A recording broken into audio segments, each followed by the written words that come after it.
2 years ago, on the night I turned 70, my son sat in a supper club 9 blocks from my kitchen table and signed away 41 acres of my land to 3 men I had never met. My name was on that deed. My name was also on the paperwork he slid across the table to them, because I had signed that paperwork myself, in a folding chair, at my husband's funeral, without reading one word of it.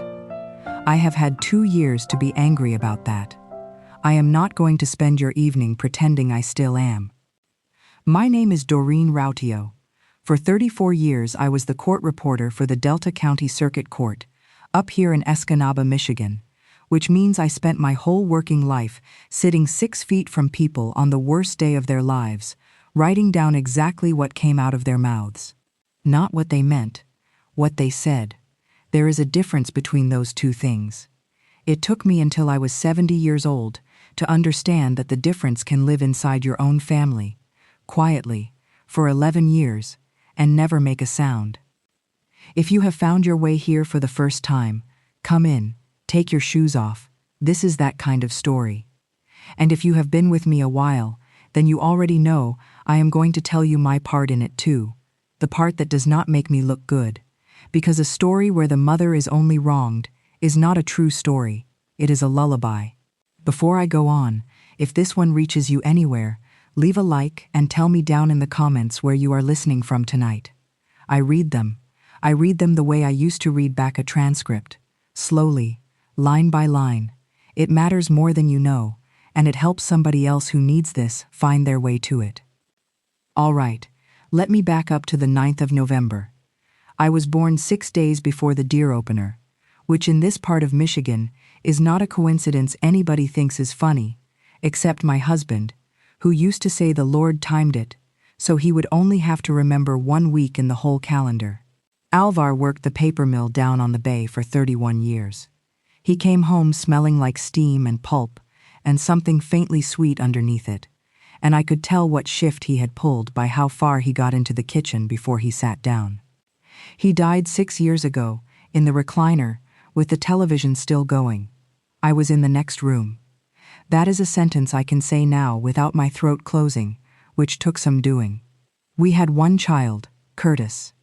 45 years old that November, a commercial real estate broker down in Green Bay, 90 minutes south of me across the state line, and I want to be careful here, because it would be easy for me to make him a monster in the first 5 minutes, and then you would not believe anything I told you later. So let me say the true things. He called every Sunday. He remembered that I take my coffee too strong for anyone else in the family. When Alvar was dying, Curtis drove up in a March storm and sat with him for 2 days and did not once look at his phone. And he lied to me about where he was on my 70th birthday. He called at 4 in the afternoon. I remember the hour exactly because I had just turned the oven on, which tells you what I had already decided about that evening, and I have thought since about how a woman who spent her life recording what people say still went right ahead and preheated an oven for a son who had not actually said yes. "Ma, listen," he said. "I'm in Green Bay. I've got 3 guys in from Milwaukee, and it's going long. I'm going to be stuck here." "Tonight," I said. "I know what tonight is. I know, Sunday. Sunday I'll drive up, and we'll do the whole thing. Cake, the works, Josie's coming."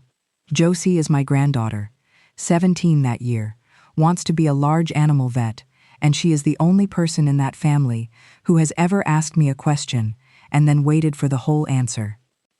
"That's fine," I told him. "You're not mad." "I'm not mad, Curtis." And I was not lying either, which is the part I keep having to explain to people. I had gotten so good at not being mad.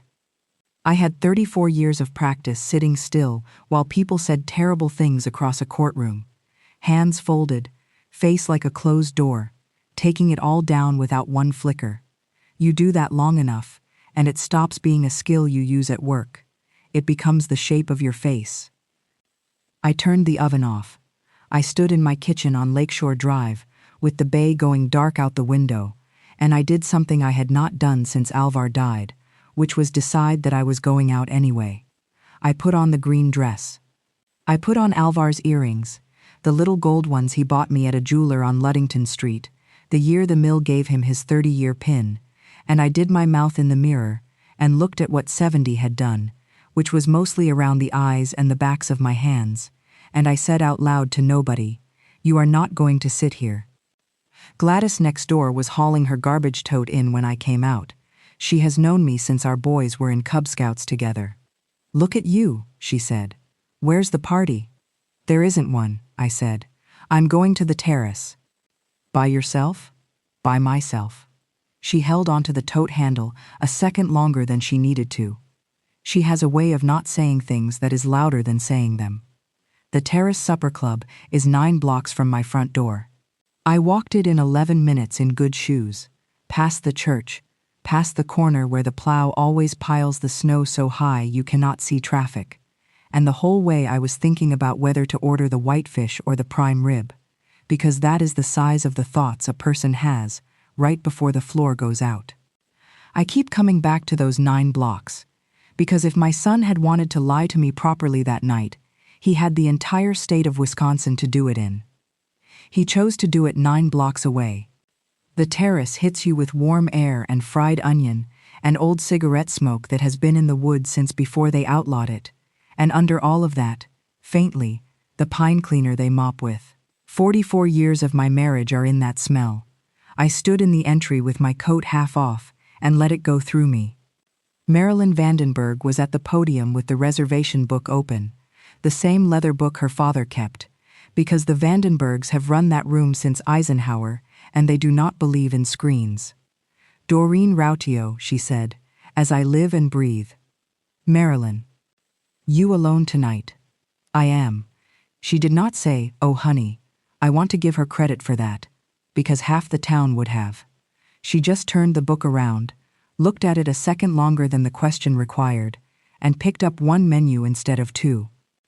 "Two top by the fireplace?" "That'd be fine." There are 2 steps down into the dining room, and my knees announce both of them now, one at a time, like a man counting change. Alvar used to put his hand under my elbow there. He did it the last time we came, our 44th, and I remember being mildly irritated about it, because I was 64 years old and perfectly able to walk down 2 steps, and if I could have one small thing back, it would be that. Not the wedding, not the trip to Duluth. His hand under my elbow on those 2 steps. We came every year on the 6th of June. He ordered the prime rib every single time, and read the whole menu first anyway, front to back, with his glasses down his nose, like the whitefish might have finally said something interesting. Our last bill there was $62.40, and he left 70 on the tray and told me round numbers are for people who don't count. Marilyn brought the relish tray, pickled beets, cottage cheese, those little sweet gherkins, the same 3 things on the same divided glass dish they have used my whole life, and I ate a beet standing up in my head somewhere in 1982. "Brandy old-fashioned sweet?" she said. "Please." "Whitefish. You know, I think I'll have the prime rib." She smiled at that. She did not know why. "That is fine. Some things you do not need a witness for." We brought Curtis here once, the summer he turned 13. The mill had just gone to 12-hour shifts, and Alvar had money in his pocket for the first time in 2 years, and he decided his son was old enough to order off the regular menu. Curtis got the prime rib because his father got the prime rib. He sat up so straight in that chair, and partway through, he looked around the room at the fireplace and the white cloths and the men who came in still in their good coats, and he said, dead serious, "Someday I'm going to own a place like this." Alvar said, "Own it, or eat in it." And Curtis said, "Own it," and both of us laughed at him, and I have gone back over that moment probably 400 times since, and I am no longer certain we should have laughed. That is the part I have to be honest about, and I will be more honest about it later. But it starts there. It starts with a boy in a good chair deciding what a person is worth, and his mother thinking it was cute. I want to tell you what I was actually feeling that night, because I think people expect a woman alone on her 70th birthday to be sitting there swallowing tears into her drink, and I was not. I was all right. The fire was going. There was a table of 8 in the middle, celebrating something loud, and a young couple by the window, who were clearly on a first date and clearly not going to have a second one. And I had spent 34 years being paid to notice exactly that kind of thing and never say it out loud. I had my drink. I had a room I had loved for half a century. I was 70, and my knees hurt, and my son was in Green Bay, and if you had asked me right then, I would have told you I was having a nicer evening than I expected. Then somebody laughed at the far end of the room. I have taken down thousands of hours of testimony. I have sat through men lying about money and women lying about men, and both of them lying about children, and in all that time I have never once been wrong about a voice. I did not have to turn around to know whose laugh that was. I turned around anyway. Corner table under the buck mount, the big 8-point Marilyn's father shot in '69. My son had his back 3/4 to me. Blue shirt, no tie, sleeves turned up twice, which is what he does when he wants to look like a man who has been working hard in a room where nobody has been working hard. 3 men with him, all of them 50 and up, no wives, no women at all, no cake. That is the thing that got me first, and I know how strange that sounds. I was not looking for a cake. There was simply a shape my mind had already built in the 11 minutes it took me to walk over here. A shape where if Curtis was lying, he was lying about a party, some family thing on his wife's side, some dinner I had not been invited to, and that shape has a cake in the middle of it. My mind had the cake ready. What was on that table instead was a folder, manila, thick, squared up in the center like a place setting, and beside it, 2 pens laid parallel. I have watched people sign things for 34 years. You learn what a table looks like right before somebody's name goes on a line. I stood there in the middle of the Terrace supper club with a brandy old-fashioned in my hand, and I could not make my feet do anything at all. It was not shock. I want to be accurate. It was the feeling you get when you walk into a room and every object in it is the wrong size. Marilyn came up on my left, close, the way you come up on somebody at a funeral. Doreen. I see him. You want the booth by the kitchen. It's quieter. She was already moving my drink.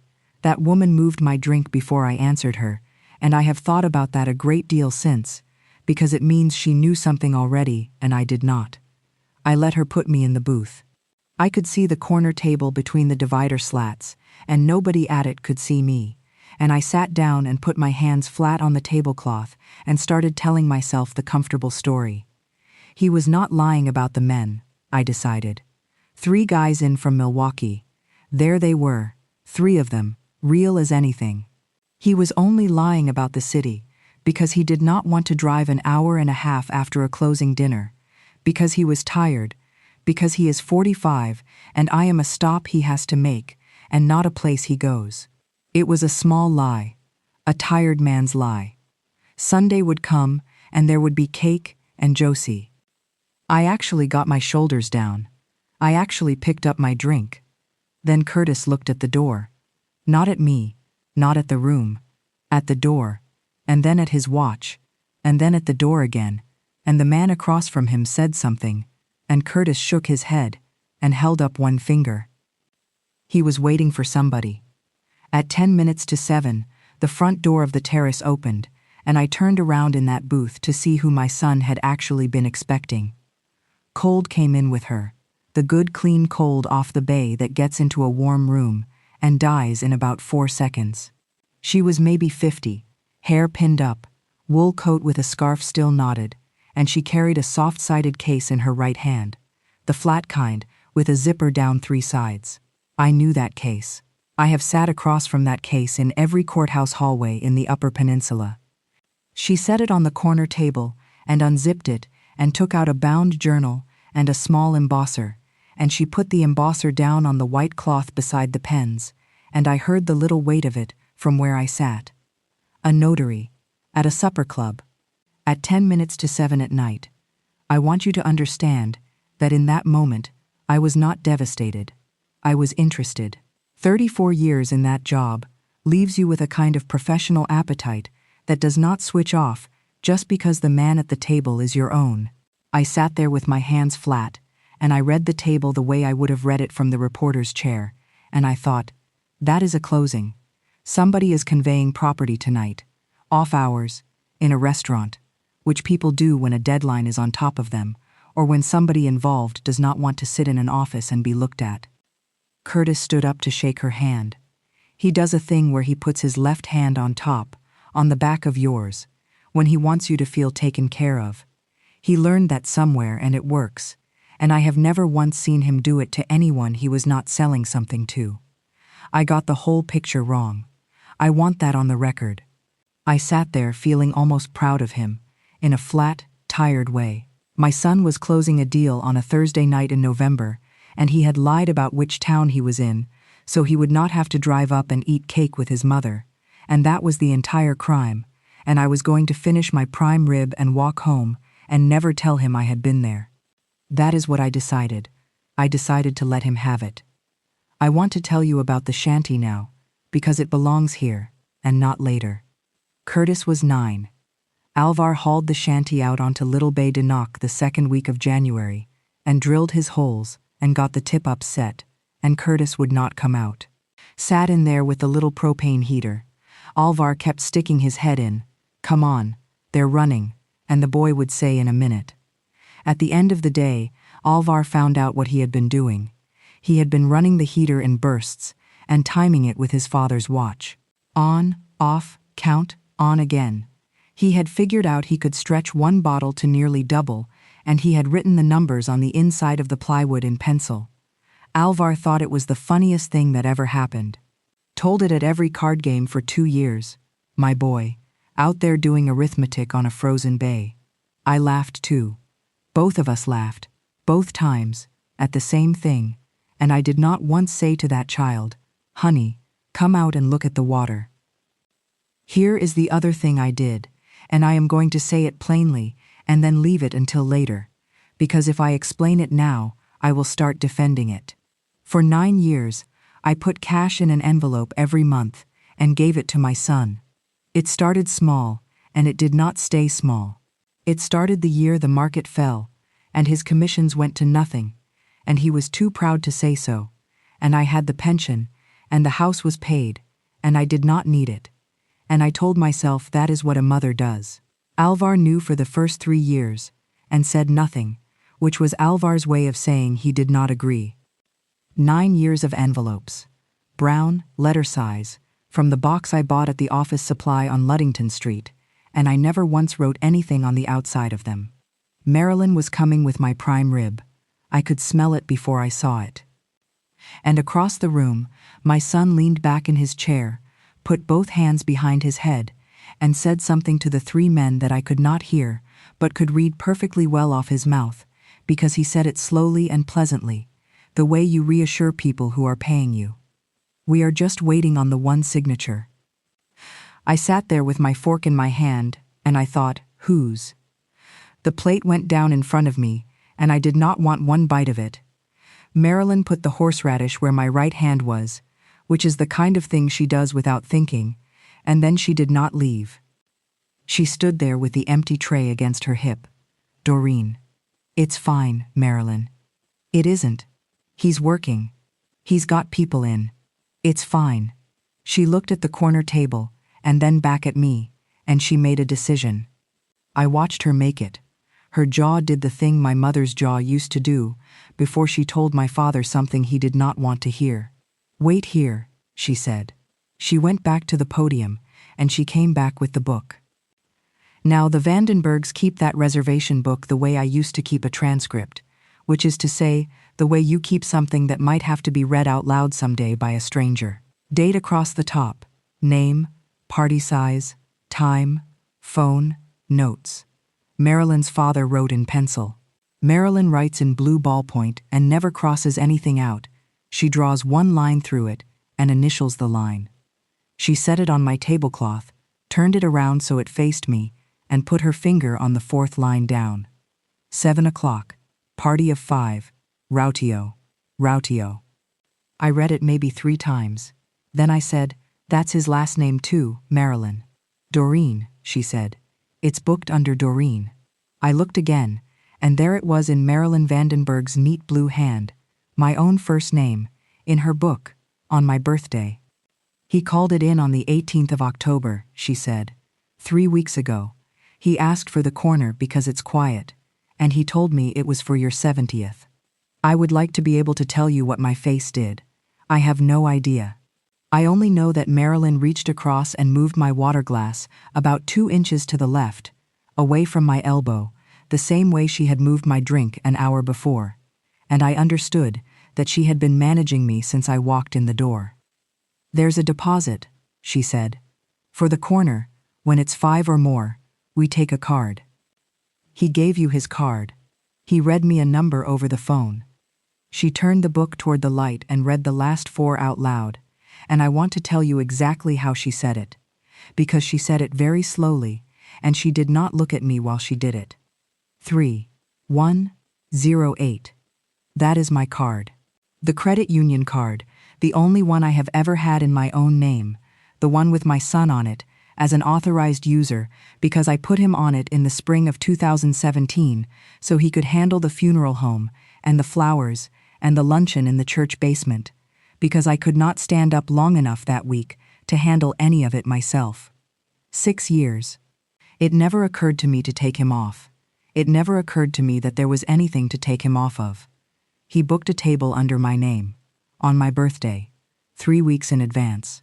He told the woman who has known me for 50 years that it was my 70th, and he charged the hold to my own card, and then he called me at 4 in the afternoon and said Green Bay. For 34 years I wrote down what people said, and not what they meant, and I was good at it, and I was proud of it, and I sat in that booth at 70 years old and finally understood what a stupid thing that is to be proud of. Because meaning is the whole thing. Meaning is the entire load. I had spent my life setting it down at the door. Marilyn. Yes. What does the notes column say? She did not want to turn the book. She turned it. Her handwriting. Blue ballpoint. No crossouts. Closing. Seller not attending. I looked at that for a long time. Longer than I needed to, the way you look at a word you have read 10,000 times when it suddenly will not hold still. Seller not attending. I put my napkin on the table, and I stood up, and my knees came up under me hard, and Marilyn said my name once, and did not try to stop me. The fireplace put heat on my left arm, the whole way across that room, and I remember thinking, of all the useless things, that I was going to sweat through a good dress. Curtis saw me at about 12 feet. I watched his face do 3 things in under 2 seconds. It went bright, because that is his reflex with anybody walking toward his table. Then it went blank. Then it went somewhere I had never seen it go, and I have seen that face since it was 4 minutes old. Ma. Curtis. The 3 men stood partway up the way men that age do, half out of the chair, napkins in hand. The notary did not stand. She looked at me, and then at the folder, and then at Curtis, and she put her pen down flat. I did not raise my voice. I have never once raised my voice, in a room with a table in it, and I was not going to start at 70. Which parcel? I said. Curtis said, let's step outside. Which parcel? And the oldest of the 3, gray fellow, good coat, the kind of man who has spent his life being the one who explains things, said helpfully, the River 40. Off County Road 426. The River 40. 41 acres, actually, on the Escanaba River, that Alvar's mother left him in 1979, and that he never once considered doing anything with. There is no house on it. There is a 2-track, and a bend where the water slows, and a fire ring we built out of rocks we carried up ourselves the summer Curtis was 11, and Alvar's ashes are in that water, not scattered somewhere near it, in it. I stood in that river in June of 2017 in a pair of my own husband's waders that came up to my chest. Ma, Curtis said, and he had his hand out toward my elbow now, the left hand on top. I'll explain the whole thing, just let's go out front. I did not move. The notary said, I'm sorry, is this Doreen Rautio? Nobody answered her. Is this Doreen Rautio? She said again, and there was a different weight in it the second time, the weight of a woman who has just understood that she is about to put her stamp on something. "This is my mother," Curtis said. I watched the notary's face close, and I thought, good, good. Somebody in this room still knows what a signature is for. She reached over and turned the folder around so it faced me, and she opened it, and she put one finger at the bottom of the second page. It was a durable power of attorney, Michigan short form, and on the line at the bottom, in blue ink, was my own handwriting. Doreen Rautio, April the 4th, 2017. 6 days after I buried my husband. It had started to snow by the time I got out the front door, that first fine dry stuff that comes across sideways off the bay and does not stick to anything. I walked home. 9 blocks. Nobody came after me, which I want to be fair about, because Curtis did come out onto the sidewalk and call my name twice, and I kept walking, and a man with 3 buyers and a notary, sitting at a table with their coats still on, is not going to chase his mother down Ludington Street in November. I did not cry. I want to be honest about that too, because I know the shape this story is supposed to have. I got to the corner where the plow piles the snow, and I stood there longer than the light needed, and what I felt was not grief. It was arithmetic. April the 4th, 2017. I know exactly what that day was. I can give you that day the way I used to give a court a transcript, because I have gone back through it so many times since. Alvar died on the 29th of March. The visitation was the 2nd. The funeral was the 3rd. On the 4th, a Tuesday, Curtis drove me to the funeral home on Stevenson Avenue at 9 in the morning to settle the account, and then to the credit union, and then to the county building, and I signed things all day. I signed 20-some times that day. I remember the pen. It was one of those heavy ones on a chain at the credit union counter, and my hand kept sliding on it. And at some point that afternoon, my son put a page in front of me and said, "This one lets me help you with the paperwork, Ma," and I signed it. I did not read it. I want to sit with that a second, because everybody listening is going to want to let me off, and I am not going to let myself off. I spent 34 years in a room where the entire point of my existence was the exact words. Not the summary, not the gist. I have stopped judges and made them repeat themselves. I have made attorneys spell names for the record while they stood there hating me. And on the 4th of April 2017, I signed a durable power of attorney without reading one line of it, because I was tired, and because it was my son, and because somewhere in there, I had decided that the way I love people is by not making them wait while I read. Now here is the other confession, the one I put off in the restaurant. 9 years of envelopes. Cash. Every month. I told you it started the year his commissions went to nothing, and that is true. What is also true is that it never stopped, and that after about the 3rd year it was not need anymore. It was an appointment. He came the 2nd Saturday. He came for the envelope. And I knew that. I knew that the way you know a draft in a house. And I let it be, because it got me a Saturday. You understand what I did. I taught my son, one envelope at a time, for 9 years, that the way you get something from your mother is to show up. Not to sit down. Not to eat anything. To show up. And a boy who has been taught that will grow into a man who books a table under your name on your birthday and does not think of it as a cruelty, because in his arithmetic, your name was simply the thing on the table that made the evening work. I did not raise a monster. I raised an accountant of me. My street was dark, except for the Kotula boys' porch light 2 doors down that has been on since the first Gulf War. I got my key out, and when I turned into my own driveway, there were headlights on the side of my house, and Curtis's truck was already sitting there in the snow with the engine running and the wipers going. He had beaten me home, 9 blocks, and he had beaten me home because he had a truck and I had knees. He got out and stood in the drive with the door open and the dome light on him. "Ma," he said, "please, let me come in." He sat where he has always sat, the chair with its back to the window, and the snow came at the glass behind him all night in little dry handfuls. I made coffee. I want you to know that. I have thought about it since, whether that was weakness, and I have decided it was not. A woman does not stop being who she is because her son has done something. I made the coffee too strong the way I like it, and he drank it anyway, the way he always has. You're not yelling, he said. No. I'd rather you yelled. I know you would. There was a long piece of nothing then. His hands were around the cup. 45 years old, and his hands are his father's hands, which is a thing that has never stopped being strange to me. Start at the beginning, I said, and go in order, and don't skip. If you skip, I'll know. He almost smiled. You always knew. That's not true. That's the whole problem, Curtis. I never knew a thing. Start. So he started, and it took him a long time, and I am going to give you the short version, because the long version is his, and I have not got the right to hand it over. In August of 2012, my husband borrowed $81,600 against this house. I did not know. I have never known.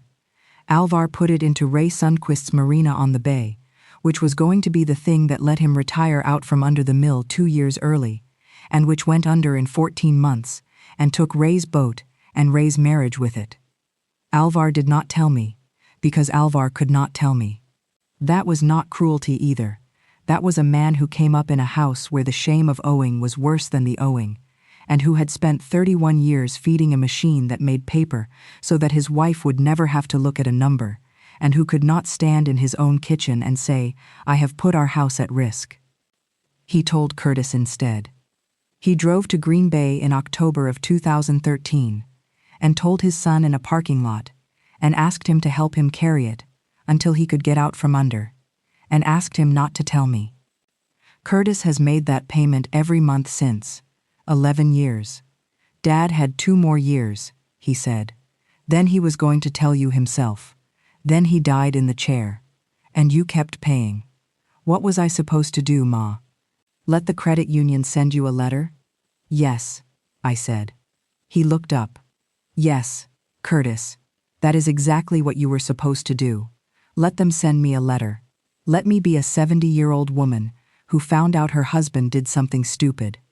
That is a thing a person survives. You'd have sold the River 40 in a week. That was mine to do. He didn't want you to. He was dead, I said. That landed. I did not enjoy it landing.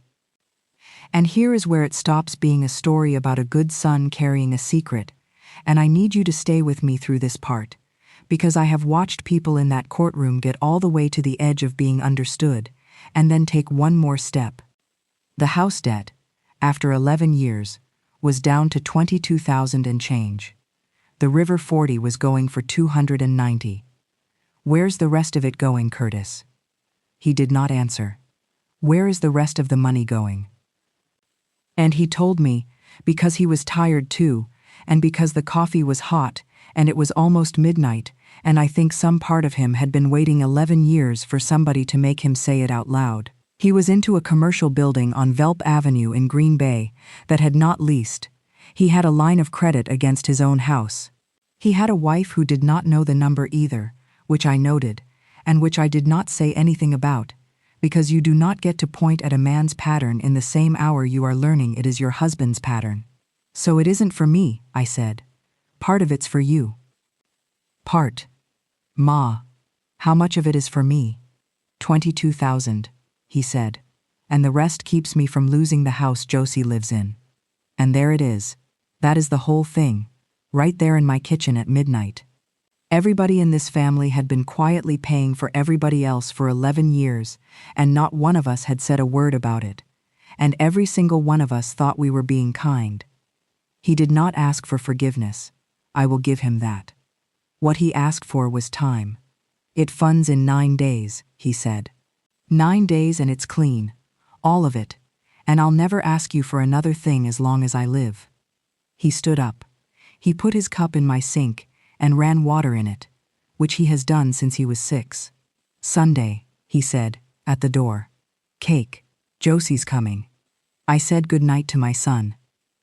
I stood in my kitchen until his taillights went off the end of Lakeshore, and then I went into the back bedroom and took the funeral folder out of the bottom drawer of Alvar's dresser, the accordion one from the funeral home, with their name printed on the flap, and I sat down on the edge of that bed at midnight, and I started to read every page of it in order. I should have done that 6 years ago, I know. I got about 4 pages in before I found the thing that changed everything, and it was not in the power of attorney at all. The folder smelled like the funeral home. 6 years in a drawer, and it still had that smell, carnations and carpet shampoo, and I sat on the edge of the bed with the lamp on and went through it the way I would have gone through an exhibit. Page 1, the itemized statement. Page 2, the cremation authorization. Page 3, the certified copies of the death certificate, 4 of them, still in the little envelope. Page 4 was a photocopy of a recorded deed.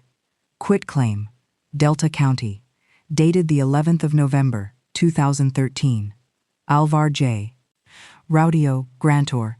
And down in the body of it, in that flat language they use, that is designed to be impossible to skim, the River 40, going to Curtis A. Rautio, reserving unto Doreen A. Rautio a life estate. I read it maybe 8 times sitting on that bed. Then I put my hand flat on the bedspread and I said, out loud, in an empty house at 1 a.m, Alvar, what did you do? I did not sleep. At 8, I walked to the county building, which I have walked to for 34 years, and which I had not been inside since the party they threw me with the sheet cake. Tammy Bergdahl is in the Register of Deeds now. She was a kid in the clerk's office when I retired. She came around the counter and hugged me, and then she saw my face and went back around the counter, which is exactly what I would have done. Can you pull a liber and page for me, Tammy? She pulled it, she printed it. She did not ask me one question, and I have never forgotten that either. There it was, recorded, indexed, public. Anybody in the county could have walked in and read it any day for 10 years. My son had known. My son had been the remainderman on that parcel since he was 35 years old and had never once mentioned it in a phone call. And then Tammy said, "You want the whole chain?" "What's in the chain?" She turned the screen. The quitclaim was recorded on the 11th of November, 2013, and 4 lines above it in the index, on the same parcel, recorded the 22nd of August, 2012, was the mortgage. The second mortgage. $81,600 against the house on Lakeshore. 15 months apart. I stood at that counter and I did the arithmetic that I have been doing ever since. Alvar did not put the River 40 out of my reach. He did not do it to protect me from anybody. He signed a note in August of 2012, and when the marina went and the note started eating him, he took the one piece of ground his mother left him, and he moved it, quick, out where a creditor could not follow it, and he put it in his son's name, because his son was the one who already knew. He kept the life estate on it for me. I will give him that until the day I die. He made sure that whatever happened, nobody could put me off that river while I was breathing. But he did not tell me. He wrote a document that made me safe and never let me hold it. And the same week, he made a 35-year-old man the owner of his mother's ground and asked him to keep quiet about it, and then he went on eating supper across from me for 4 more years. There was a pencil mark on the back of the folder copy. I did not see it until I was standing there under the fluorescent light with Tammy's printout in my other hand. Alvar's writing. Small, all capitals, the way he wrote on everything from paint cans to the calendar. Tell D. When note is clear, 2019. He gave himself 6 years. He missed it by 2. I want to be careful with you here, because I know how this sounds. I am not going to stand in front of you and say my husband was a good man who made one mistake, and I am not going to say he was a coward, and I am not going to pick. He was a man who could carry a paper mill on his back for 31 years, and could not carry one sentence across his own kitchen. I walked back out onto Ludington Street with 2 pieces of paper in my purse, and the whole thing finally laid out flat in front of me, in order, the way I like things. My son could not sell that land without my life estate released. He had released it. Last night. Under a power of attorney, I signed 6 days after the funeral. It funded in 8 days now. And I stood on the corner in the cold and understood, with a clarity that I would not wish on anybody, that I could stop the entire thing with one telephone call, and that if I made it, my granddaughter would be moving out of her house before Christmas. I did not make the call. I want to say that plainly, because I have told this story out loud twice now, and both times somebody has assumed that I made it, and both times I have watched them get a little disappointed when I say no. I went home, and I sat with it for 2 days. I did the things you do. I put the recycling out. I made a pot of soup I did not eat. On the second night, I got out my old machine, the steno machine, which has been in the hall closet since the party with the sheet cake, and I set it on the kitchen table, and I did not write anything on it. I just put my hands on the keys, which is a thing I am not going to try to explain. On the third morning the phone rang, and it was not Curtis. It was a man named Dale Ferrier, from a title company in Marquette, very polite, asking whether he might trouble me for a few minutes about a parcel in Delta County. The notary never stamped it. Sharon Cavella, whose name I did not learn until that phone call, had sat in the Terrace supper club with her journal open, and after I walked out of that room she had closed it and told 3 men from downstate that she was not comfortable and that they should get a title opinion before anybody wired anything anywhere. So it was already dead. It was dead before I got to the corner where the plow piles the snow, which means that my son sat in my kitchen at midnight, with the coffee, with his father's hands around my cup, and told me about the marina and the $81,600 and the building on Velp Avenue, and he did it knowing there was nothing left to save.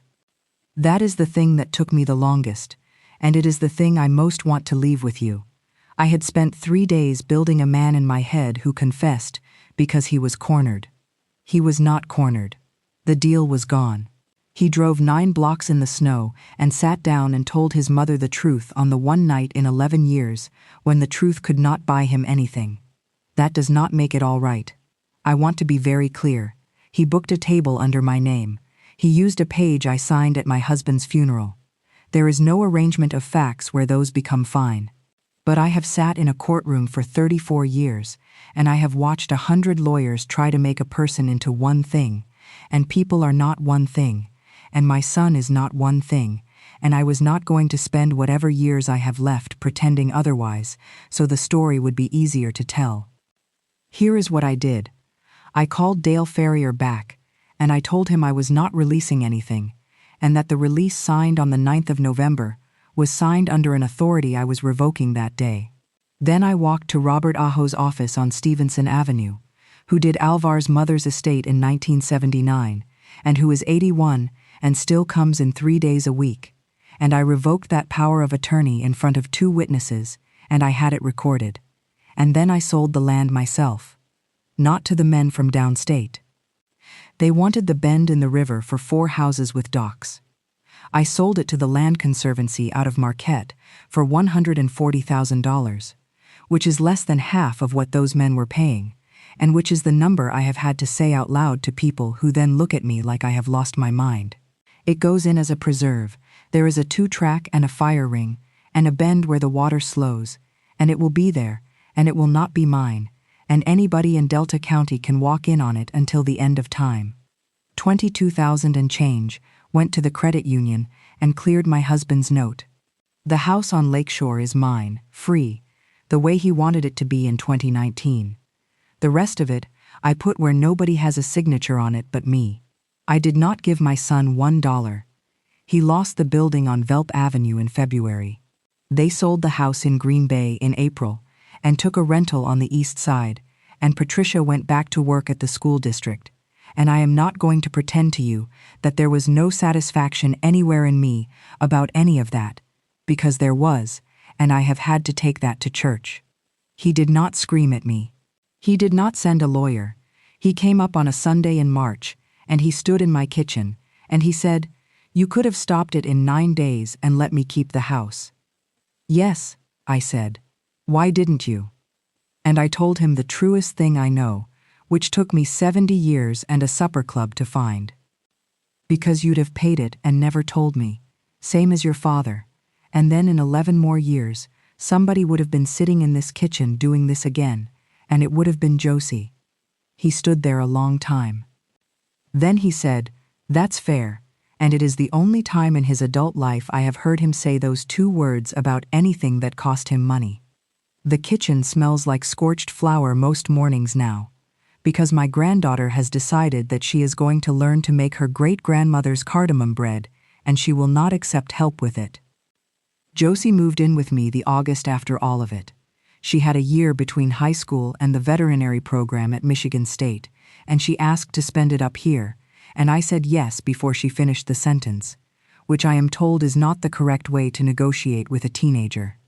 She works at the large animal clinic out on County Road 426, which runs right past the land, and she goes by it twice a day.